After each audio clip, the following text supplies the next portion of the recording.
कृष्ण भगवान की जय हो। बोलिए राधे रानी की जय हो।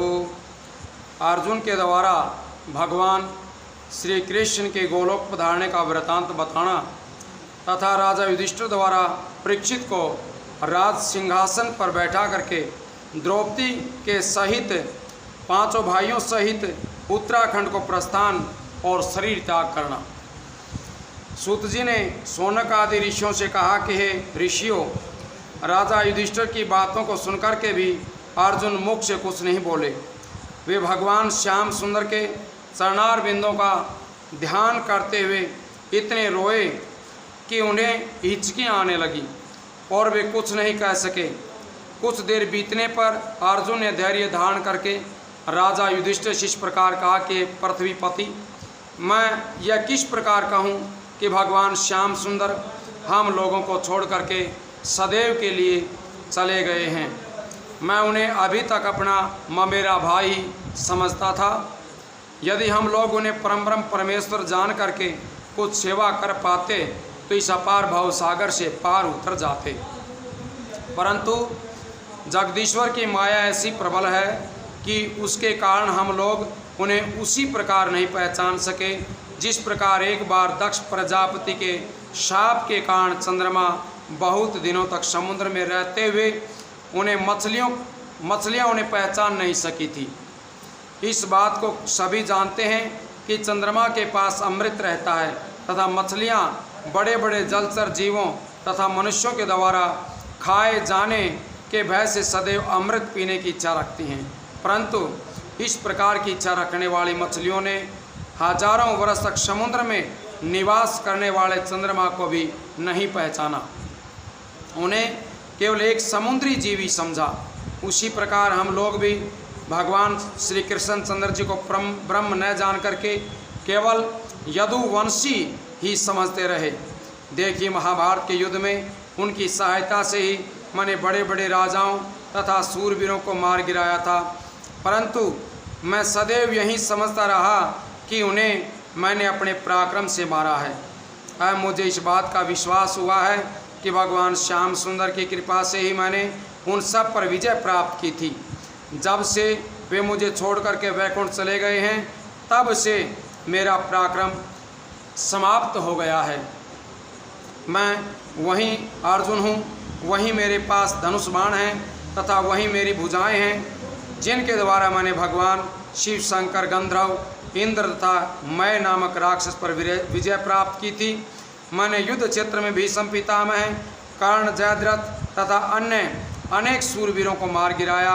संपूर्ण राजाओं को जीत करके मैंने यज्ञ के लिए द्रव्य इकट्ठा किया तथा मैंने ही अश्वत्थामा के मस्तक से उसकी मणि निकाल ली, परंतु अब उन्हीं शस्त्रों के सहारे रहते हुए भी मैं रास्ते में डाकुओं के द्वारा पराजित हुआ। वे लोग उस संपूर्ण धन तथा स्त्री आदि को लूट करके ले गए जिन्हें मैं द्वारिका से अपने साथ लाया था। उसी पराजय के कारण मैं उदास हूँ। पहले हमें किसी स्थान पर विपत्ति का सामना करना पड़ता था, उनका सुदर्शन चक्र आकर के हमारी रक्षा किया करता था। अब उनके बिना मैं किस प्रकार प्रसन्न रहूं। हे राजन, महाभारत के युद्ध में जब कर्ण आदि वीरों ने मुझे मारना चाहा था, उस समय भगवान श्याम सुंदर रथ हाँकते हाँकते मेरे सामने खड़े हो जाते थे तथा मुझे अपने पीछे करके सुरक्षित रखते थे। वे मुझे धैर्य बंधाते हुए कहा करते थे कि अर्जुन, ये भीष्म, कर्ण आदि सब योद्धा मरे हुए हैं, इसलिए तू इनसे भयभीत मत हो। जिस प्रकार कोई किसी साधु महात्मा का अशुभ चाहे परंतु ईश्वर की कृपा से उनका कुछ नहीं बिगड़ता है, उसी प्रकार भगवान श्याम सुंदर की दया से मेरे शरीर पर अस्त्र शस्त्र आदि का कोई घाव नहीं लगता था। वे मनमोहन अपनी दृष्टि द्वारा मेरे शत्रुओं का आयुर्बल नष्ट कर देते थे। जब कभी युद्ध करते समय मैं उनसे रथ को शीघ्रतापूर्वक हाँकने के लिए कहता था, उस समय वे दीनबंधु मुझे अपना भगत तथा बालक समझ करके बुरा नहीं मानते थे। हे राजन, उन्हीं की कृपा के बल से मैं बड़े बड़े प्रतापी तथा पराक्रमी राजाओं को नीचा दिखा करके मत से भेद करके द्रौपदी को लाया था। जिस समय कौरवों द्वारा भेजे गए दुर्वासा ऋषि ने आधी रात के समय वन में आकर के हमसे भोजन मांग कर श्राप देने की इच्छा प्रकट की थी। उस समय दीन बंधु श्री कृष्ण जी हम लोगों को अपना भगत जान करके उस स्थान पर आ पहुँचे तथा उन्होंने दुर्वासा ऋषि से साप के स्थान पर आशीर्वाद दिलाया था।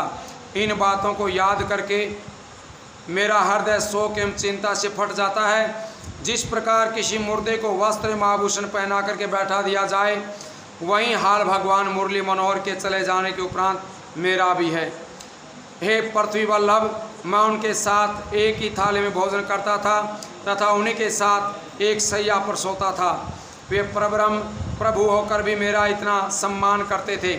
अब उस प्रकार से कौन मेरी रक्षा करेगा, मुझे कौन इतना सम्मान देगा तथा हम किसके भरोसे पर अब उतना अभिमान कर सकेंगे। जिस समय श्री कृष्ण जी महाभारत के उपरांत द्वारकापुरी में पहुँचे, उस समय उन्होंने अपने मन में विचार किया कि मेरे कुल के यदुवंशी लोग अत्यंत बलवान हैं। मेरे चले जाने के पश्चात ये लोग संसारी जीवों को बहुत कष्ट देंगे, इसलिए अपने सामने ही इन सब यदुवंशों का नाश करा देना चाहिए। ऐसा विचार करके उन्होंने अपने हाथों द्वारा संहार करना अधर्म समझ करके दुर्वासा ऋषि के श्राप के द्वारा उस श्राप के कारण 56 करोड़ यदुवंशी आपस में लड़ करके मर गए। हे धर्मराज, ये समाचार देते हुए मेरे शरीर से प्राण निकल क्यों नहीं जाते हैं कि गोलोक जाते समय भगवान श्याम सुंदर ने दारुक सारथी द्वारा मुझे संदेश कहला भेजा था कि तुम द्वारकापुरी को जाओ और स्त्रियों, बालकों, बूढ़ों तथा संपत्ति को हस्तिनापुर ले जाना तथा हमने तुम्हें जो गीता ज्ञान बताया है उसके अनुसार शरीर को मिथ्या तथा चैतन्य आत्मा को सत्य जान करके संसारी मोह माया से अलग रहना। इसलिए हे दीनानाथ, अब जीने में कोई आनंद नहीं है। अब तो इसी में भलाई है कि हम लोग तपस्या में अपने शरीर को गला दें। अर्जुन फिर विलाप करने लगे। अर्जुन के ये वचन सुनकर के भीमसेन आदि अपने भाइयों के साथ राजा युधिष्ठिर ने रोते हुए इस प्रकार कहा कि हे अर्जुन, अब हम जीवित रह कर के क्या करेंगे? ये राजपाट हमारे किस काम आएगा? अब हम लोगों का भी यहाँ रहना उचित नहीं है। परीक्षित को राजगद्दी दे करके अब हम लोगों को भी बद्री केदार में चल करके अपना शरीर त्याग देना चाहिए। धर्मराज युधिष्ठिर की इस बात को सब भाइयों ने स्वीकार कर लिया। जब ये रुदन का शब्द महलों में पहुंचा, तब स्त्रियों को भगवान श्याम सुंदर के साकेत धाम पधारने का समाचार मिला। उस समय कुंती तथा द्रौपदी आदि ने ऐसा विलाप किया जिसका वर्णन नहीं किया जा सकता। कुंती ने उसी शोक में व्याकुल होकर के भगवान श्याम सुंदर के चरण कमलों का ध्यान धर करके अपना शरीर त्याग दिया। तत्पश्चात राजा युधिष्ठिर ने पुरोहित को बुला करके अपने पुत्र परीक्षित को हस्तिनापुर के राज सिंहासन पर बैठा दिया। वज्रनाभ नामक बालक को, जो भगवान श्याम सुंदर के वंश में जीवित बच गया था, धर्मराज ने मथुरा का राज्य प्रदान कर दिया। तत्पश्चात युधिष्ठिर, अर्जुन, भीमसेन, नकुल, सहदेव तथा द्रौपदी ने अपने वस्त्र उतार करके एक एक कौपीन तथा चादर पहन ली और राजमहल से बाहर निकल आए। उस समय जो भी ब्राह्मण था याचक उनके सामने आए, उन्हें मुंह मांगा धन दे करके सब के सब उत्तराखंड की ओर चल दिए। भगवान श्री कृष्ण जी ने गीता में अर्जुन को जो ज्ञान दिया था उसी की परस्पर चर्चा करते हुए वे कुछ दिनों तक वन में रह करके भगवान श्री हरि चरणों का ध्यान धर के द्रौपदी सहित 5 भाइयों ने अपना शरीर गला दिया। उधर विदुर जी ने भी प्रभात क्षेत्र में जाकर के अपना शरीर त्याग दिया। राज सिंहासन पर बैठने के पश्चात राजा परीक्षित धर्मपूर्वक प्रजा का पालन करने लगे। उन्होंने अपने न्याय द्वारा संपूर्ण प्रजा को रखा तथा 3 बार अश्वमेध यज्ञ करके कलयुग को दंड दिया। राजा परीक्षित ने अपना विवाह राजा विराट की पौत्री से किया। वे दान तथा धर्म कर्मों में इतना धन व्यय करते थे कि एक बार यज्ञ करते समय उनका सारा धन समाप्त हो गया था। उस समय भगवान श्याम सुंदर का स्मरण करने से उन्हें बहुत से धन की प्राप्ति हो गई थी, जिससे उनका यज्ञ भली भांति संपन्न हुआ। इसी प्रकार तीसरा अश्वमेध यज्ञ करते समय जब राजा युधिष्ठिर को धन की आवश्यकता पड़ी थी, श्री श्याम सुंदर ने राजा युधिष्ठिर को ये बताया कि हे राजन, पिछले युग में राजा मरुत ने ऐसा यज्ञ किया था कि उसके यहाँ ब्राह्मणों को प्रतिदिन स्वर्ण निर्मित नवीन थाली, लोटा तथा चौकी पर भोजन कराया जाता था। उन जूठे बर्तनों को प्रतिदिन नगर की उत्तर दिशा के एक गड्ढे में फेंक दिया जाता था। उस यज्ञ के संपन्न होने के उपरांत जितने सोने के बर्तन बच गए थे वे सभी अभी तक उस नगर के दक्षिण दिशा में गाड़े हुए हैं, इसलिए तुम उन बर्तनों को निकाल करके अपना यज्ञ संपन्न करो। युधिष्ठिर ने उन्हीं बर्तनों को मंगवा करके अपना यज्ञ समाप्त किया था। इस प्रकार से भक्त भयहारी वसुदेव नंदन भक्तों की सभी इच्छाओं को पूर्ण करते थे। इतनी कथा सुनकर के शौनक आदि ऋषियों ने पूछा कि सूत जी, राजा परीक्षित ने कलयुग को किस लिए दंड दिया, वह कथा हमें सुनाने की कृपा करें। सूत जी बोले कि ऋषियों, जब राजा परीक्षित सातों द्वीपों के राजाओं को जीत करके अपने अधीन कर चुके थे, तब उन्होंने अपने मन में विचार किया कि राजा युधिष्ठिर के राज्य काल तक तो द्वापर युग था, परंतु अब कलयुग आया है, इसलिए हम अपने राज्य में कलयुग को नहीं रहने देंगे। ऐसा विचार करके राजा परीक्षित दिग्विजय करने के लिए निकल पड़े। वे जिस किसी देश में पहुंचते थे, वहीं के मनुष्यों ने धर्म चर्चा करते हुए परब्रह्म के गुणानुवादों का वर्णन करते हुए पाते थे, क्योंकि उस समय तक वहां कलयुग ने प्रवेश नहीं किया था। उन लोगों को देख करके राजा परीक्षित अपने प्रजाजनों से इस प्रकार कहते कि आप लोग इसी प्रकार अपने धर्म कर्म में लगे रहिएगा। जिस देश में भी राजा परीक्षित की सेना पहुंचती थी, उसी देश के राजा महाराज परीक्षित का तेज तथा प्रताप देख करके उनसे आदर के साथ मिलते, भेंट देते तथा बहुत प्रकार से प्रार्थना करते हुए इस प्रकार कहते थे कि पृथ्वीपति, हम लोग तो महाराज युधिष्ठिर एवं महामना अर्जुन के समय से ही आपके अधीन चले आ रहे हैं। महाराज परीक्षित ये शब्द सुनकर के उन राजाओं का अत्यंत सम्मान करते थे, जो लोग उनके पूर्वजों तथा पितामहों का यश गान करते थे। उन्हें वे धन आदि देकर के प्रेम से विदा करते थे।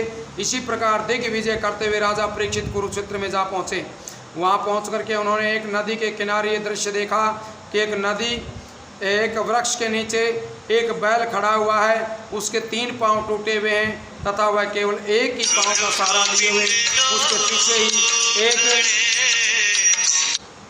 उसके पीछे ही एक रोती हाँफती कांपती हुई दुबली पतली गाय खड़ी थी। उस समय वे गाय तथा बैल परस्पर कुछ वार्तालाप कर रहे थे। राजा परीक्षित उस बैल तथा गाय को ऐसा हाल देख करके दयार्द हो एक वृक्ष की ओट में खड़े होकर के उनकी बातचीत सुनने लगे।